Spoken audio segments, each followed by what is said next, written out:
Masih dari Sekjen PDIP Hasto Kristianto diberitakan menjadi tersangka KPK di kasus dugaan suap pergantian antar waktu anggota DPR RI yang melibatkan Harun Masiku. Dikutip dari cnnindonesia.com, internal KPK membenarkan penetapan Hasto sebagai tersangka. Dalam surat perintah penyidikan yang dikeluarkan KPK, lembaga anti rasuah itu sedang melaksanakan penyidikan dugaan tindak pidana korupsi yang dilakukan oleh tersangka Hasto Kristianto bersama-sama dengan Harun Masiku. Harun Masiku merupakan ex-calon anggota legislatif dari PDIP yang sudah buron selama 5 tahun. Dia diduga menyuap Wahyu Setiawan yang saat itu menjabat sebagai komisioner KPU agar bisa ditetapkan sebagai pengganti Nazarudin Kemas yang lolos ke DPR akan tetapi meninggal dunia.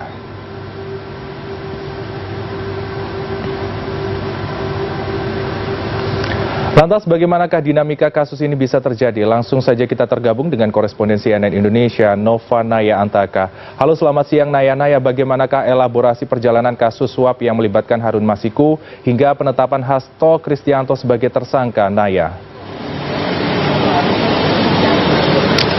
Ya, halo, selamat siang, Freddy. Untuk hari ini memang seluruh awak media masih menunggu keterangan resmi dari pihak KPK terkait konferensi pers penetapan Sekjen PDIP Hasto Kristianto. Dan memang jika kita melihat penetapan Sekjen PDIP Hasto Kristianto ini menjadi isu yang sangat menggeparkan. Dari pihak PDIP juga belum memberikan informasi atau masih mengecek kebenarannya. Namun jika kita melihat penetapan Hasto sebagai tersangka ini dilakukan setelah ekspos perkara pada 20 Desember atau setelah pimpinan KPK baru dilantik oleh Presiden Prabowo Subianto. Kemudian dikeluarkannya ada surat SPDP atau surat pemberitahuan dimulainya penyidikan, yaitu pada tanggal 23 Desember yang menyebutkan bahwa Hasto ini ditetapkan sebagai tersangka, di mana Hasto ini diduga berperan bersama dengan Harun Masiku dalam penyuapan komisioner KPU yaitu Wahyu Setiawan, di mana pada saat itu Harun Masiku yang juga calon anggota caleg ini pada tahun periode 2019-2024 ini diduga untuk memuluskan agar bisa menggantikan anggota caleg sebelumnya, yaitu dalam proses pergantian antar waktu atau PAW. Dan jika kita melihat ke belakang, Freddy, ada beberapa proses yang sebelumnya Hasto juga telah lakukan, di mana pada sebelumnya Hasto sendiri telah diperiksa sebagai saksi di kasus Harun Masiku ini pada 10 Juni 2024. Pada saat itu Hasto juga diperiksa dan juga digeledah, di mana KPK juga sempat menyita barang-barang milik Hasto seperti handphone, kemudian juga buku. Bukan Hastonya saja, namun orang terdekat Hasto seperti staf Hasto, Kusnadi, juga diperiksa oleh KPK, di mana pada tanggal hari Rabu 19 Juni 2024 Kusnadi yang berlaku sebagai staf Hasto ini juga diperiksa. Kemudian namun sebelumnya memang sempat mangkir, yaitu pada tanggal 13 Juni 2024 dengan alasan trauma.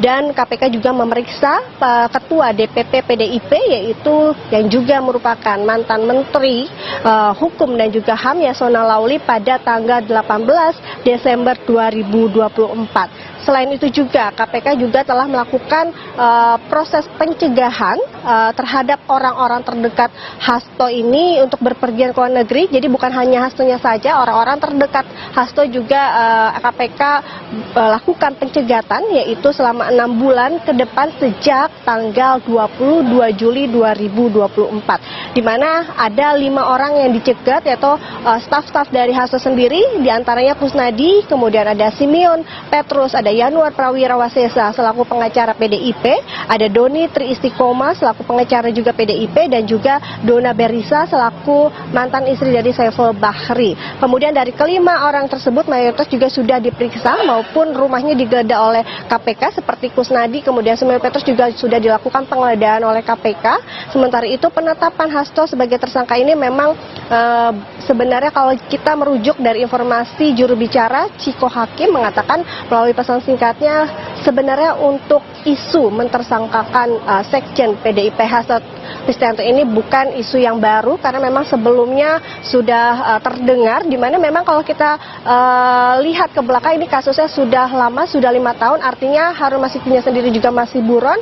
Ciko menganggapkan bahwa penetapan hasto Kristianto ini sangat syarat dengan politisasi, apalagi semenjak hasto ini juga cukup kritis untuk mengkritik demokrasi atau bisa dikatakan berseberangan dengan pemerintah Indonesia. Sementara itu hal yang sama, Roni Talapesi juga mengatakan bahwa pihak PDIP ini masih terus mencari informasi terkait penetapan hasto sebagai tersangka dan juga berpendapat sama dengan Ciko, yaitu penetapan hasto ini sangat syarat dengan politisasi. Sementara itu dari pihak KPK dihubungi melalui pesan singkat, yaitu juru bicara KPK Tessa Mardika mengatakan bahwa akan melakukan preskon atau konferensi pers, namun untuk memastikan jadwal atau hari atau tepatnya jam berapa ini memang masih menunggu informasi dari KPK. Namun dikabarkan informasinya siang hari ini atau sore hari ini pihak KPK akan melakukan konferensi pers untuk memberitahukan secara detail terkait penetapan hasto, seperti apa konstruksi perkaranya, kemudian bagaimana prosesnya, dan apakah benar nantinya hasto juga akan secara resmi ditetapkan sebagai tersangka oleh pihak KPK. Freddy. Baik Naya, kita nantikan informasi update dari Anda dan juga tentunya keterangan pers dari KPK maupun juga Hasto Kristianto nantinya. Terima kasih. Selamat kembali bertugas Nova Naya Antaka, koresponden CNN Indonesia, melaporkan langsung dari Gedung KPK Jakarta.